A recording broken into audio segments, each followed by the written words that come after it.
तो भाई स्वागत है आपका मेरी इस वीडियो में। और आज मैं बताऊंगा बजाज पल्सर RS 200 की प्रोज एंड कॉन्स। ये बाइक मेरे को कितने की पड़ी, कितनी माइलेज देती है, सर्विस कॉस्ट क्या होती है, सारे कंफ्यूजन आज मैं आपके दूर कर दूंगा। तो बने रहिए इस वीडियो में। चलिए जानते हैं। तो भाई सबसे पहले शुरू करते हैं। ये बाइक मेरे को कितने रुपए की पड़ी थी? तो ये बाइक जो है ये BS4 मॉडल है। और ये बाइक है 2016 मॉडल। और जब मैंने इस बाइक को लिया था तो ये मुझे कॉस्ट करी थी 1,50,000 रुपए के करीब करीब। और ये जो मॉडल है ये विदाउट ABS है। इसमें कोई भी ABS नहीं है। ABS यहाँ लिखा जाता है अगर होता है तो, इसमें कोई भी ABS नहीं है। दूसरी बात करते हैं कि मैंने ये कलर क्यों लिया। तो उस टाइम पे जो हमारी डीलरशिप है, नारनौल हरियाणा से मैं हूँ। और जो यहाँ पे डीलरशिप है उसके पास दो ही कलर अवेलेबल थे उस टाइम पे। एक तो था ये, और दूसरा वाला कलर था येलो कलर। और जो येलो कलर है वो हो सकता है किसी को पसंद हो, लेकिन भाई मुझे तो वो कलर बिल्कुल भी पसंद नहीं था। इसलिए मैं गया इस ब्लैक एंड रेड कलर पे। और ये कलर देखने में वाकई काफी अच्छा उस टाइम पे मुझे लगता था, अभी भी है। इस कलर की डिमांड काफी ज्यादा है। अब बात आती है कि मैंने यही बाइक क्यों ली। इसके कंपटीशन में मेरे को R15 भी मिल रही थी, या फिर मैं बुलेट की ओर जा रहा था। लेकिन उस टाइम पे मेरे को एक स्पोर्ट्स बाइक चाहिए थी। फिर ऑप्शन बचते हैं दो ही, या तो RS 200 या फिर R15। तो जो R15 थी उसकी जो है ना तो टॉप स्पीड इसके मुकाबले अच्छी थी, इसकी ज्यादा ही थी। दूसरा इंजन इसका थोड़ा हैवी था। लुक्स मुझे इसके ज्यादा पसंद आए। R15 थोड़ी ज्यादा ही रेसिंग बाइक है, उसमें लीनिंग, उसमें पोस्चर भी थोड़ा ज्यादा लीन होता है, जिससे कि कमर में दर्द हो सकता है, हाथों में दर्द हो सकता है। लेकिन इस ये जो बाइक है इसका सिटिंग पोस्चर देख लीजिए, बिल्कुल परफेक्ट है।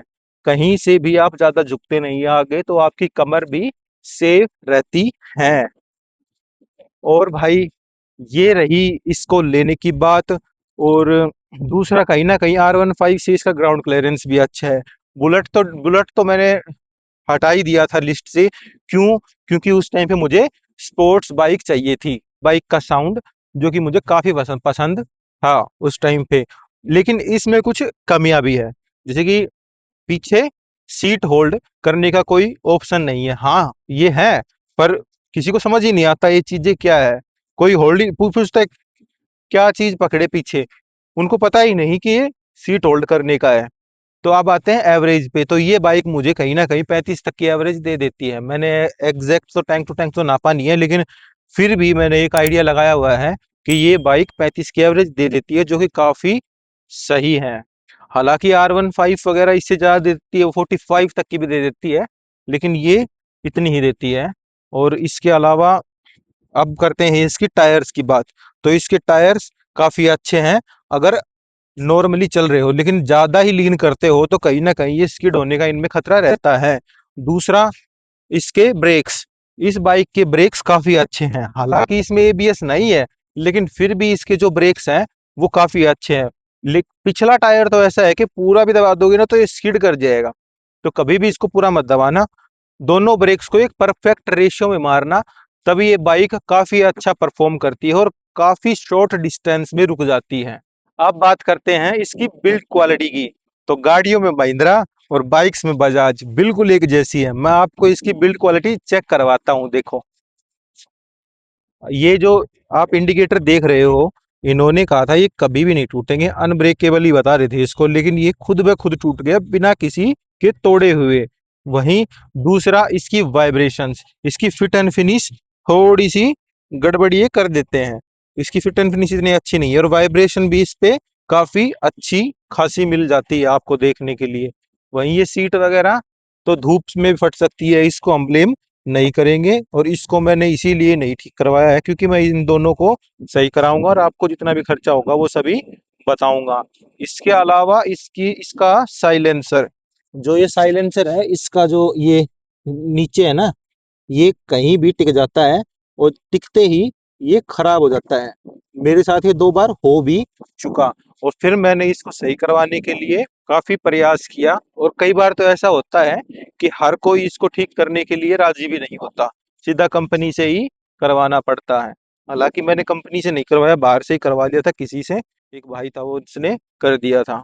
इसके अलावा इसकी बिल्ड क्वालिटी जो साइड से है ना, वो तो काफी अच्छी है। फिट एंड फिनिश में कमी हो सकती है, लेकिन बिल्ड क्वालिटी इसकी काफी ठीक है, साइडों से कह सकते हैं, क्योंकि एक बार गिर भी गई थी और इसको कुछ भी नहीं हुआ।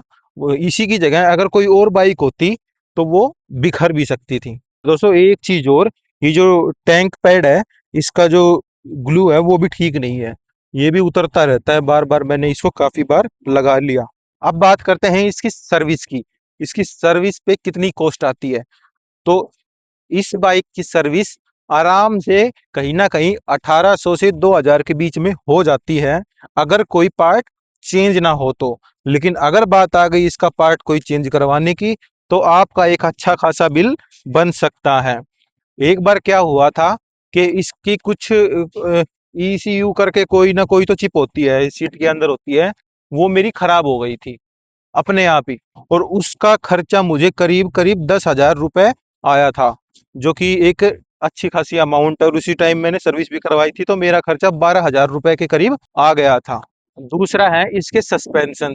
तो इसके सस्पेंशन काफी स्टिफ है, छोटे से गड्ढे में भी जाने के बाद ये अच्छा खासा आपको झटका देती है, अच्छी खासी आवाज करती है।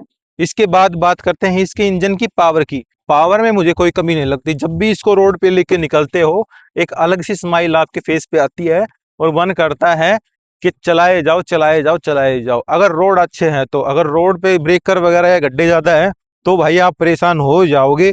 लेकिन अगर रोड बिल्कुल अच्छा है, हाईवे है, टूर कर रहे हो, तो भाई इस बाइक जैसा कोई और बाइक नहीं है इस प्राइस रेंज में। हालांकि आज तो ये काफी एक्सपेंसिव हो गई, करीब करीब 2,10,000 के करीब करीब इसका नया मॉडल आता है।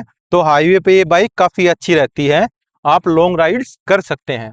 ये वीडियो मैं इसीलिए बना रहा हूँ क्योंकि कई सेकंड हैंड बाइक देख रहे होते हैं, तो वो इस बाइक को भी देख सकते हैं। हालांकि जो नई बाइक है उससे इसमें पावर काफी ज्यादा है, वो इसका मुकाबला कहीं भी नहीं कर सकती। इस बाइक की पावर बिल्कुल रो पावर है। एक प्रॉब्लम मेरे को इसमें लेकिन एक और लगती है, इसका जो कूलेंट है, ये शायद बजाज की जो यहाँ की एजेंसी है उसी की प्रॉब्लम है। भाई मैंने उनको 1000 बार बोलता हूँ ना, तब भी वो सुना ही नहीं करते। मैंने इनको कई बार बोल दिया कि इसमें जो ये कूलेंट है, मैं आपको दिखा देता हूँ एक बार, देखो। जो ये कूलेंट की है यहाँ होती है इसकी, तो मैंने कहा है इसका कूलेंट बदल दो बदल दो। जब भी मैं सर्विस करवाने जाता हूँ उनको बोल के आता हूँ कि कूलेंट बदल देना, लेकिन वो कूलेंट बदलते ही नहीं है। और जब मैं कहता हूँ कूलेंट बदल दो तो बोलते हैं कि अगर कुछ हो गया तो फिर हमारी जिम्मेदारी नहीं है, कूलेंट का लेवल ठीक है। लेकिन मुझे पता है इस चीज सही नहीं है। मुझे कैसे पता है? क्योंकि मैं इस बाइक को अगर 100 किलोमीटर भी ले गया सर्दियों में तो ठीक है, लेकिन अगर गर्मी का टाइम है तो ये बाइक जरा सा भी ट्रैफिक आया, करीब करीब 2 किलोमीटर 3 किलोमीटर भी अगर बिल्कुल जाम वाला ट्रैफिक आ गया, तो वहीं पे हीट होके बंद हो जाती है। तो ये काफी प्रॉब्लम है। फिर मैं क्या करता हूँ, फिर मैं इसको रोकता हूँ, इसके इंजन पे पानी डालता हूँ, इसको ठंडा करता हूँ, फिर दोबारा स्टार्ट करता हूँ। ऐसा कर करके एक बार तो मैंने 3-4 बार मेरे साथ ऐसा हुआ एक ही ट्रिप में। और मैंने जब बजाज एजेंसी को बताया तो भी उन्होंने कोई सॉल्यूशन इसका नहीं करा। मैंने कहा कूलेंट कम है, तो उन्होंने कहा कूलेंट भी ठीक है। मैंने कहा फिर हीट कैसे हो रही है, तो कहते हैं कि गर्मी है, कुछ भी है, मतलब बहाने बना देते हैं, और इसका सॉल्यूशन कोई भी नहीं है। बाकी भाई इस बाइक की जो लुक्स है उसका कोई भी मैच नहीं है। जब भी ये बाइक निकलती है लोग आपको मुड़ के देखते ही देखते हैं। ऐसा कभी नहीं होता कि आप ये बाइक मार्केट से ले जाओ और कोई आपको ना देखे। और दोस्तों ये बातें मैं ऐसे ही नहीं बोल रहा हूँ, इस बाइक को मैंने करीब करीब 20 किलोमीटर चला दिया। मैं आपको दिखाता, 20 नहीं 20,000 किलोमीटर चला दिया, और मैं आपको दिखाता हूँ अभी कि इसका मीटर। तो इसमें सेमी डिजिटल मीटर आता था, आप देखिए, तो ये मैंने 22,000 के करीब करीब चला दी है। बाकी इसका मीटर काफी अच्छा लगता है मुझे, सफिशिएंट इंफॉर्मेशन मिल जाती है। लेकिन इसका टाइम कभी भी चेंज नहीं होता, कितनी बार कर लो फिर दोबारा से आपको वही टाइम मिलता है, कभी भी फिक्स नहीं होता। और दोस्तों एक चीज और, इस बाइक की जो लाइट है वो काफी अच्छी है। सेगमेंट में मेरे को नहीं लगता कि इस बाइक की जो लाइट है वैसी लाइट उस टाइम पे कोई भी देता था। इसमें हेलोजन फॉग लैंप है जो कि उस टाइम पे काफी अच्छे थे, और आज की डेट में तो इन्होंने एलईडी हेडलैम्प दे दिए। और दोस्तों इस बाइक का साइड स्टैंड देख ही सकते हो आप कितना स्ट्रॉन्ग है कि मैं बैठा हुआ हूँ और आराम से बैठा हूँ, इस बाइक को कोई भी प्रॉब्लम नहीं हो रही। और ये था दोस्तों Bajaj R S Pulsar 200 BS4 का प्रोज एंड कॉन्स। अभी आप डिसाइड कर सकते हो आपको ये बाइक लेनी है या नहीं लेनी। और वीडियो अगर आपको अच्छी लगे तो चैनल को सब्सक्राइब कीजिए, लाइक कीजिए, शेयर कीजिए, जो भी ये बाइक लेने वाला है या जिसके पास ये बाइक है। ठीक है दोस्तों, मिलते हैं अगली किसी वीडियो में। धन्यवाद।